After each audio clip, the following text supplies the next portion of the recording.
Hello friends, this is Amy and welcome to my channel. I made some really fun fall decor pieces out of these very beautiful stamps from Orchid Designs. I'm just showing you, pointing out some of the pretty designs, the flower or the leaves and the pumpkins that I'm going to be using. So the first thing I did is I'm just going to put them on a mount, on a clear mount, because they're clear stamps and you need something to put them on. And just showing you the layers, I'm just having something foam underneath to give it some cushion, and then just using an extra envelope that was just going to be tossed anyway. Just as well use up, the things that are, use them twice. And then just trim those out.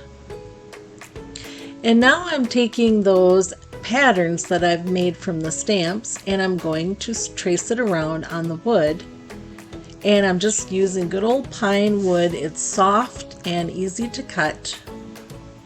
And then I'm going to go downstairs and use my scroll saw. I just wanted to give you a couple of pointers on this. Here I'm just cutting it apart, try and get it down to, you may have more than one traced out part on a piece.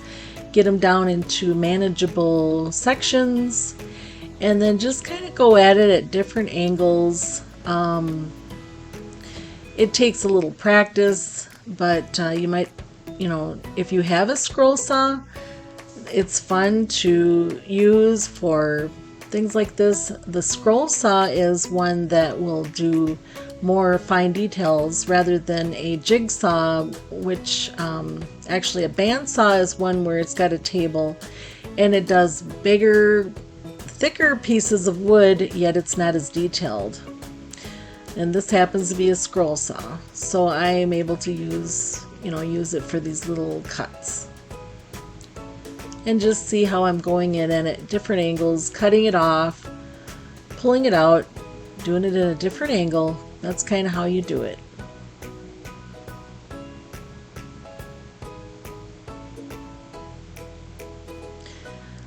Yeah, and I'm just showing you another piece of that where I'm just going at it and cutting it and then pulling it back and putting it back in. So I think you've got the gist of it.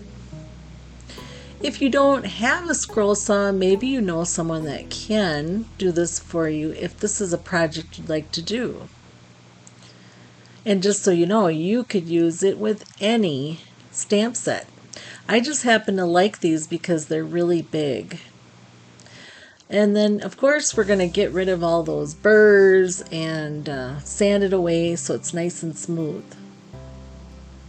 Now we're ready to do some painting, and I've got my Waverly pumpkin, and all the pumpkins are of course going to be orange. I am going to do some different color bases for each of these leaves. Orange is perfect, of course. And so try and use your colors that you've got out and make use of your paintbrush. You've got it full of orange, and go for it to save time and get a lot done. And so here is some yellow that I've got for Dixie Belle, Colonel Mustard. It is such a pretty color. I love this yellow because it's it's beautiful for farmhouse, it's beautiful for fall. It's just so pretty. And now again, while I've got that on my paintbrush, I'm going to, put that on my orange and just keep going back and forth with the colors you have to try and add in more fall color to make this more three-dimensional.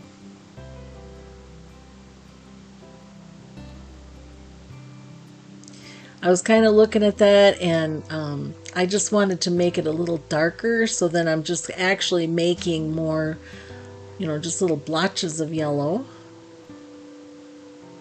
because I wanted that yellow to really kind of shine through. Here I've got the chocolate and Dixie Belle, and want to do a little edging, you know, because as those leaves come down, they dry up. And so we'll just kind of put a little brown on the edges.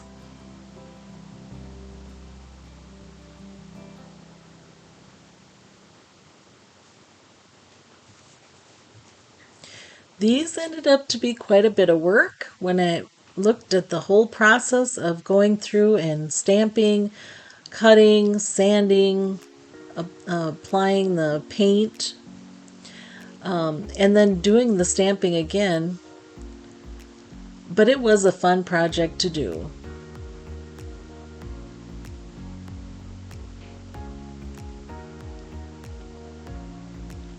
Have you all been able to do some fall decor? You know, have you been able to do anything? Have you seen any fun ones?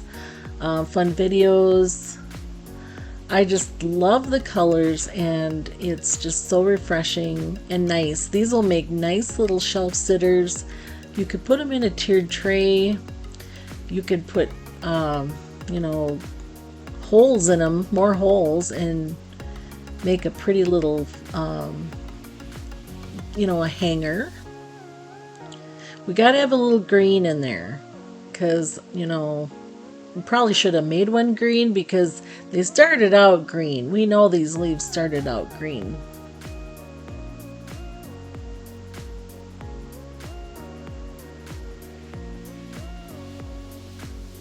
Now this is a craft pad, and this is a Stampin' Up product. And so I just want to put in the dimension, all those details of the inner part of the leaf, and going to show you just how to apply that, and just do it really carefully. Take your time, and you can see that I've got underneath that wood, this is a foam pad, and it's just to give it some cushion as I press down, and that way everything, all those little details will get pushed down, and you'll see them all with the white craft ink. Isn't that just fun?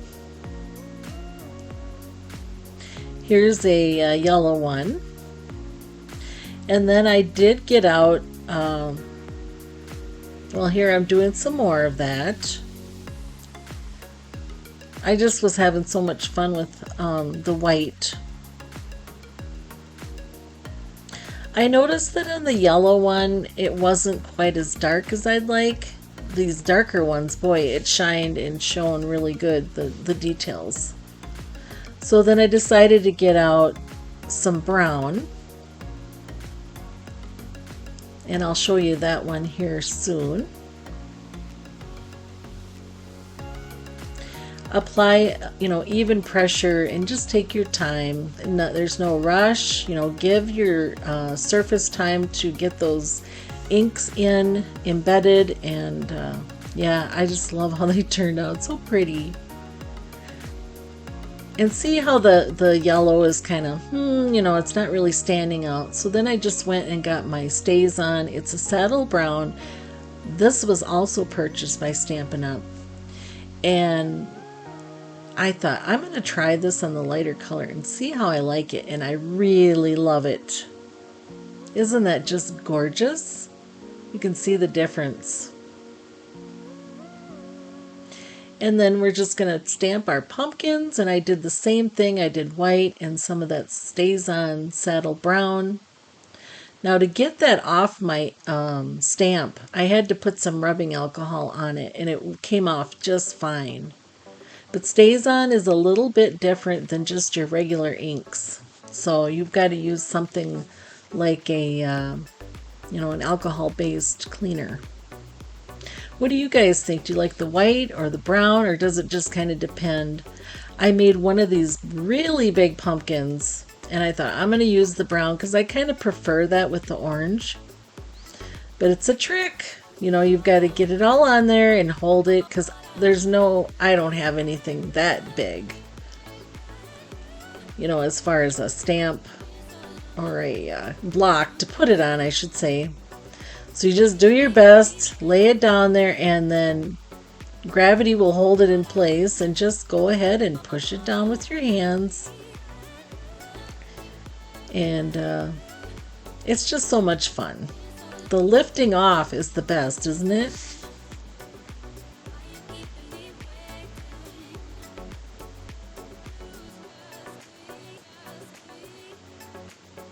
Here we go.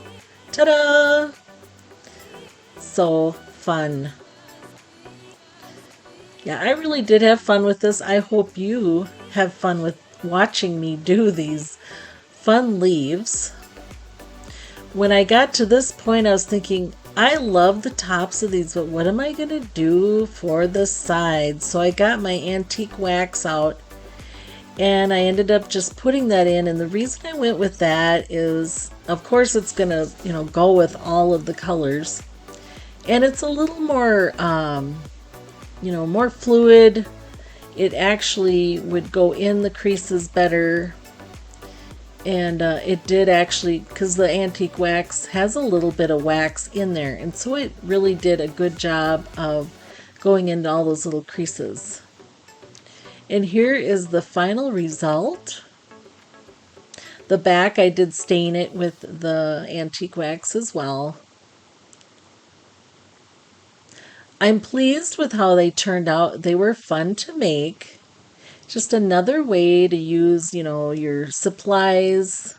If you happen to have these stamps, they are, more versatile than you'd think. I want to thank you all for stopping in, and if you could please like this video, it helps my channel grow. I appreciate it so much, and you have a wonderful week. Bye-bye.